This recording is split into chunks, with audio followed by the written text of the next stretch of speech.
Hi, I'm James Jenkins, and you're watching What's Your Story Vancouver. Today I'm rocking the aviators because of our next guest is the pilot, actor, producer, and director named Rob "Scratch" Mitchell.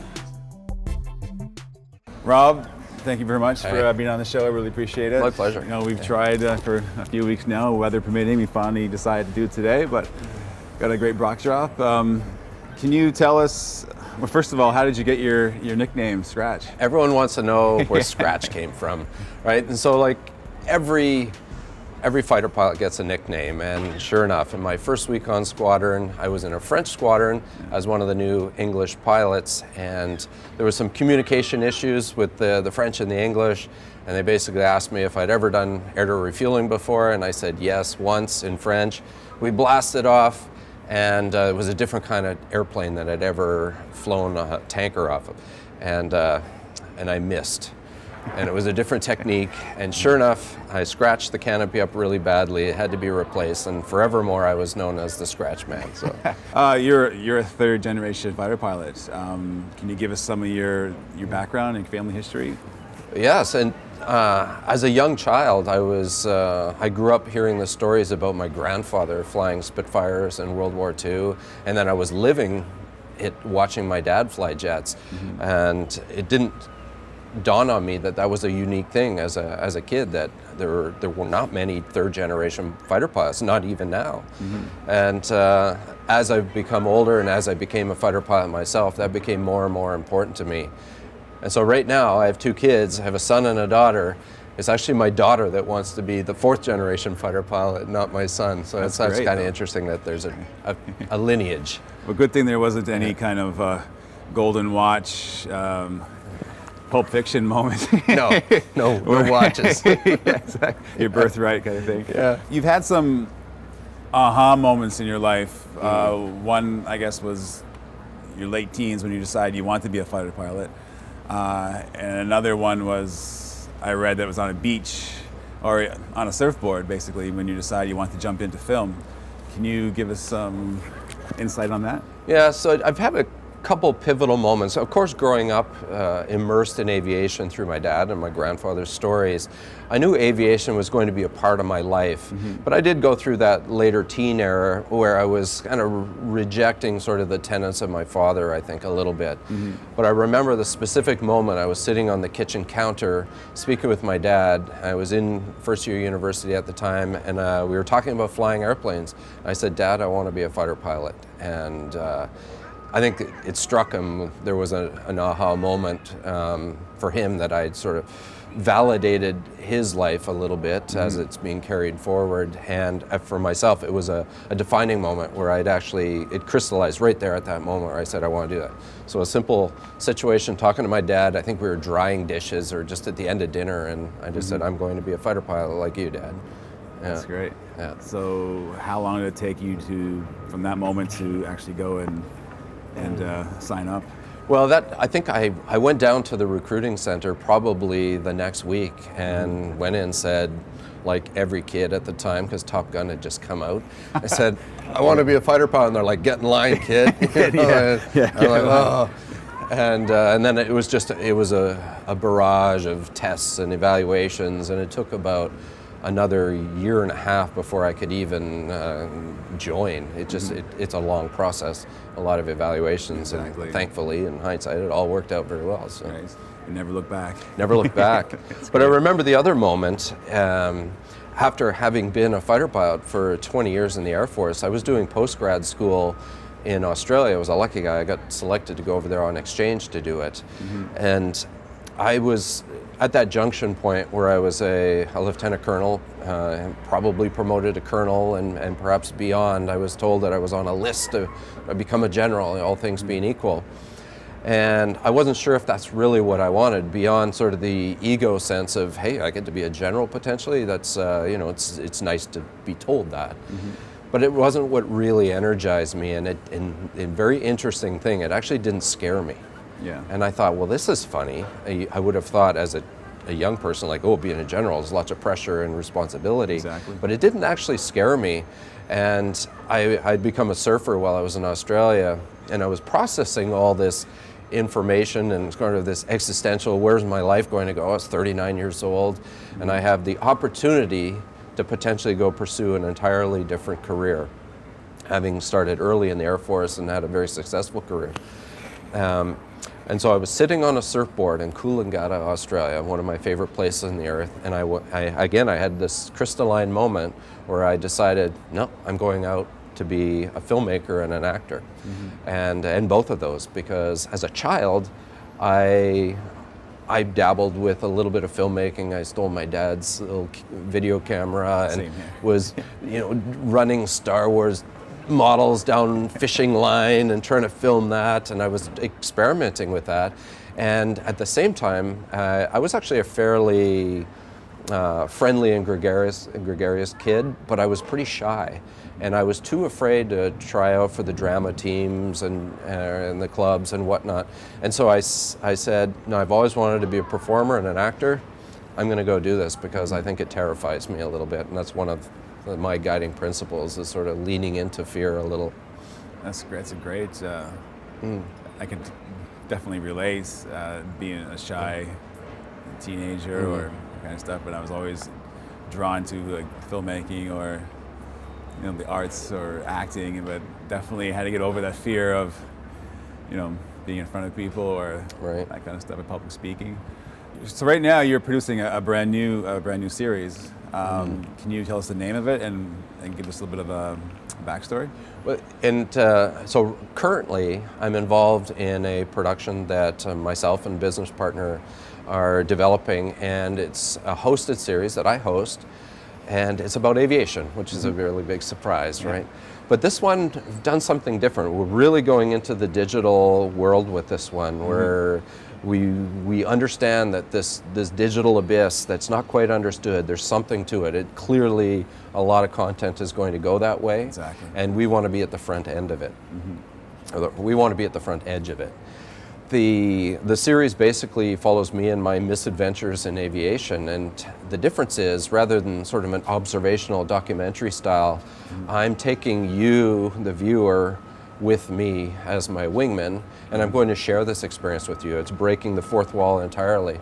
And so the show basically has three pillars of what I do in aviation. I'm an airshow pilot, so I bring you behind the scenes with me and I explain how all this works. I talk through all the maneuvers and on the ground, what goes on behind the scenes in an airshow and how you do these maneuvers.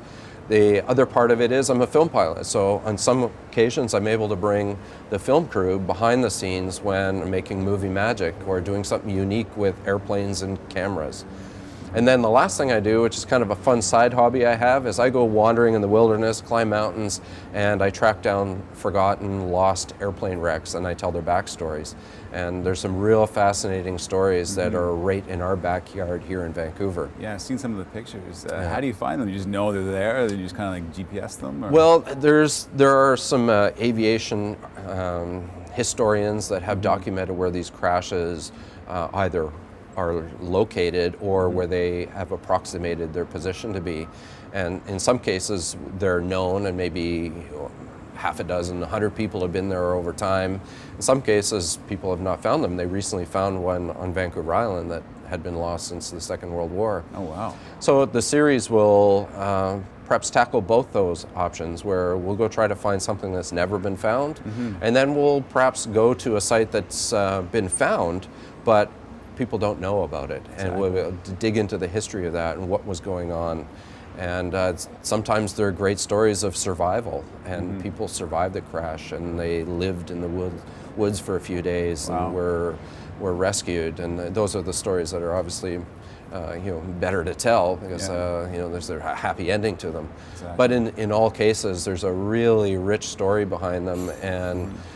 And when people at the dawn of aviation, really in the 40s and 50s, when commercial aviation was starting, and the post-war, all the aviation assets that were available to the world, as they were figuring that out, there were a lot of crashes around the world, and a lot of those still sit there untouched.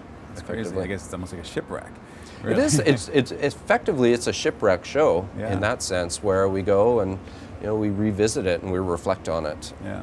How does that make you feel when you see something that you know that someone's died here, I guess. Or... Well, in the cases where the stories, when there's been a fatality back in World War II in the airplane there, you can't help but to reflect on what that young person was experiencing, because back then they were very young pilots with very little training in some cases, and you can't help reflect on their final moments and what they were thinking. I was up at one on Grouse Mountain, and this young pilot was flying this F-86 fighter jet in the 50s and sort of lost in clouds, and I've been there. I've been lost in clouds in a jet where my instruments were telling me something different, and that pit in my stomach where I was like, oh, this doesn't feel right. And in my case, it worked out.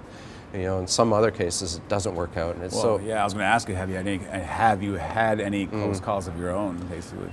I have had close calls in airplanes, and I think that's why I reflect on some of these crashes. I was the leader of the Snowbirds jet team, and I hit 6 ducks leading the team. Whoa. They went through the front of the airplane like cannonballs. We were going 300 knots, 550 kilometers an hour, and the kinetic energy transfer just tore the airplane apart, and it broke the engine. The engine shut off for a moment there, and thought I was going to have to eject and whatnot. So there's been some tenuous times in the flying that I've done, particularly airshow flying. You're close to birds and the ground, and lost a few buddies. So when I'm up doing these wrecks and researching these wrecks, I'm very contemplative about them, and I try to treat them very respectfully, because I understand the stakes, and I understand as an aviator what that means, the ultimate price that someone's had to pay. Exactly. I'm just thinking about, there's been a lot of famous wrecks, like Leonard Skinner, that kind of thing, right? And other musicians are famous pilots. Amelia Earhart, for sure, is one of them. They never did find that plane, did they? No, there are a number of wrecks, like you say, Amelia Earhart, that never been found. D.B. Cooper, right? That the mystery money, and those are ones that, depending where the series goes, gosh, it would be fun to be the person that discovered that at a purely selfish level. But exactly. But at the same time, I think it also highlights there's a fascination with aviation, because it's something that most people don't understand completely. They know what going to an airport, getting on an airplane means, and they know what the principles of aviation, but they don't implicitly understand it. So I think there's a fascination with aviation that this may appeal to a wide audience. So far, when you're pitching the new series, what's been the reaction from people? I just returned from a big sales marketing event in Los Angeles where we were pitching the series, and the encouraging thing, I'll redo that. I just returned from Los Angeles for a big market, real screen market, where people go and pitch all their products. The really encouraging outcome of that was that people love the content, and we put a lot of effort into producing a really high-end pitch reel, and we've gone even further, and we produced 2 pilot episodes. And once they see those, you see their eyes open up, and they say, okay, there's something here. It might not be exactly what we're looking for in the terms of how you presented it, but we'd like to work with you and see if we can pivot it 20 degrees to make it work with our channel, our broadcaster, or what have you. So that's been really encouraging. We've had 6 people say, we want to work with you and develop this to something that might work for our specific channel. Exactly. And we knew from the beginning that we would have to pivot, so we made an 80% solution knowing that we would have to change directions with it. Exactly. You got your proof of concept. And the encouraging thing was that people seemed to really engage with it.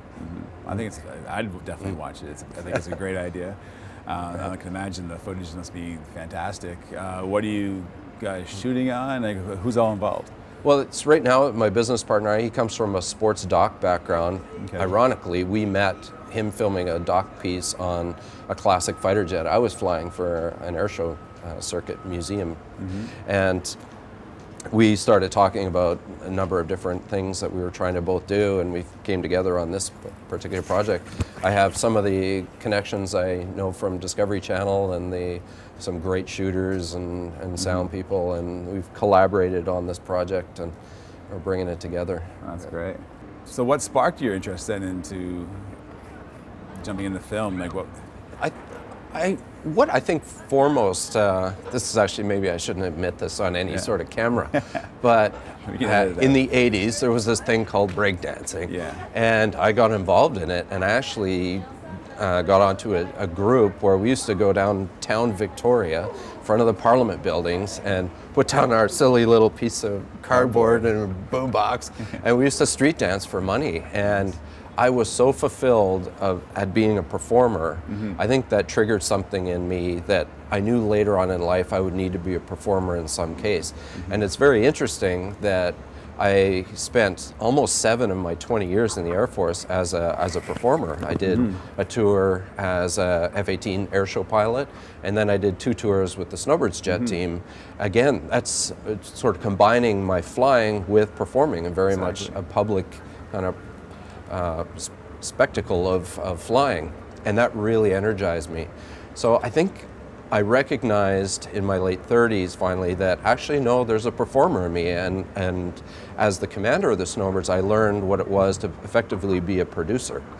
I had resources, people, and a creative twist on things, and so combining those 2 skills I went, well, this is everything I've wanted to do, and filmmaking and acting is the next step for me. It's like a natural progression. It really was for me. Exactly. It didn't seem so bizarre. A lot of my friends thought I had lost my lid. and they, what are you doing? You're going to be a general, man. You're going to be a filmmaker and an actor. So you like adrenaline. Performing and the adrenaline. And yeah, I guess you like performing and you like adrenaline. So I guess... Yes, and it's really not for me, the airshow flying, and I still fly air shows in the circuit, it's not so much the adrenaline, it's the becoming very attuned with yourself and the craft, the aircraft. I love that human-machine interface, and what that you get through that whole man versus machine, man versus himself, those axioms. I find those are very much the same challenges I have in filmmaking, whether as an actor or as a producer or director. I still find that same kind of reward in that. And for me, it's not adrenaline in the sense I get this adrenaline rush and I crave that. It's the feeling of figuring it out and pushing myself to sort of the next level and becoming one with what I'm doing. What are some of the projects you've worked on so far since you decided to jump into film? Film, well, I came out of the gates in a very fortunate circumstance. I had an idea that I was developing about the airshow circuit. That's what I knew best. And I partnered with a company in town that the gentleman I had known for a few years already, who's in aviation at a general aviation level, and also is a successful producer in town. And we collaborated on the idea. We were sort of developing ideas in parallel. Clearly he had more wherewithal in the film and television world, and I had deep connections in the airshow industry. We put that together and developed a series for Discovery Channel called Airshow. And that was a really amazing experience, eye-watering, sort of fire hose drinking kind of experience. It's a graduate film school crammed into a couple years. And I guess I cut my teeth on that Discovery Channel series. Coming out of that, I worked on some other Discovery series and directed a little bit there, but I really knew that I wanted to get into not only the scripted world, but I knew that my niche was going to be aviation. And I decided that almost everything I was going to do from that point forward was going to combine filmmaking, acting, or anything, or producing, was going to involve aviation in some capacity. And that's really what I've been carrying on with. You directed some music videos too? Yeah, so interestingly, a friend of mine, she's a talented local artist, T. Lizzie, and she's also a pilot. She's an Air Canada pilot, but she's a really talented musician. And she said, hey, I've got this idea for this song. It's very kind of period piece, and what are your thoughts? I said, well, I have access to airplanes and hangars. Let's put all this together and come up with something. And she mixed in swing dancing with airplanes, and we've had some fun. So there again, mixing music, film, and airplanes in this case. When I first met you, I overheard you speaking about, you did a commercial, I think, was it Apple or iPhone? Right. Yeah, and so can you maybe explain that? Like, did you? So one of the really cool things I get to do is I'm a film pilot down in LA and around North America for that matter, where I fly the film platform, and I do that in this Lear 25. And I've directed in the back of helicopters and worked on a number of TV shows in that aerial coordinator, aerial director capacity. And this one of my favorite experiences so far was doing a job for Apple, where we went up and we chased the eclipse. So we went to Oregon, we deployed the jet, we had all the cameras rigged up, we had specially fitted iPhones and all the portals and all the camera stations. And we went up and we timed it to the second, where we went over Mount Jefferson, this volcano down there, just as totality occurred. And then as we overflew it, it revealed the backside of the eclipse, this white snow-capped mountain volcano. It was an amazing experience, and to work with one of arguably the world's most amazing companies. So exactly. Very cool. You're like the ultimate vlogger. Yeah. Yeah. Maybe that's your new niche. Yeah. Any advice for your teenage self? I would say what I learned in my 30s, I wish about what really energized me. I think I finally figured out that there was a performer in me, and that once I got that performer out and my desire to not only perform, but to create the conditions where I can create something, a production, whether it's something live, or it's an air show routine in the sky, or it's a performance in front of a camera. There's a real big part of my personality that wants to perhaps be seen and provide product for people to see. That's just, I think, part of me. It took me a while to figure out that, hey, there's nothing wrong with wanting to be a performer. Exactly. And I think had I learned that early enough, I probably would overcome some of those sort of teenage shy years and reluctance, where really that's, I've embraced later in life. Exactly. Well, you've achieved a lot so far in life. Like education, you have a master's degree, don't you? Any advice for somebody coming up, trying to figure out what to do or what path to take? Somebody that wants to jump into film even? Any advice for? What I know of film so far, and granted, I still consider myself fairly new to this, probably in earnest 6 years. I've been engaged with development and production, and I still consider myself very much a student of it all, of this art, of course.